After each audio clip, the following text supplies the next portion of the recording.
Дорны агва яруу найрагч Омар Хаям варыг өмнө нь үзэсгэлэн бүсгүй байсан гэж нэгэнтээ аялгуулан дуудсан байдаг. Узбекийн вар шаазан эдлэл нэмгэн тунгалаг нарийн хийц өнгө алгалсан хээгээрээ яах чаргагүй хэнцэр гог бүсгүйг санагдуулав. Тиймдээч дэлхийд эртнээс алдартай. Узбекчууд вар урлах энэ соёлоо олон мянган жилийн турш хадгалж ирснийг торгоны зам дагуу байрлалтай Узбекистаны Рештан хотоос олдсон манай эртний өмнөх 1-2 дугаар зууны үеийн шатаах 100 бүхий варчдын хороолол батална.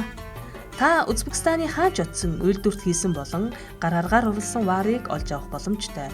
Гар аргаар хийсэн вар нь тухайн варчны урс сэтгэл шингэж өнгө хээг хослуулан уралснараа хизээч давтагдчихгүй өвөрмөц байдаг.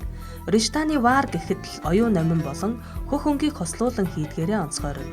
Харин Гижваны вараас наран мэт алтан шар өнгийг хүрэн ногоон өнгөтэй хослуулан уралсныг харж болно.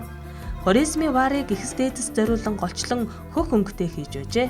Энэ л гайхамшигт өв. Энэ гайхамшигт урлал ЮНЕСКОгийн дэлхийн бие тус өвийн жагсаалтад бүртгэлтэй юм.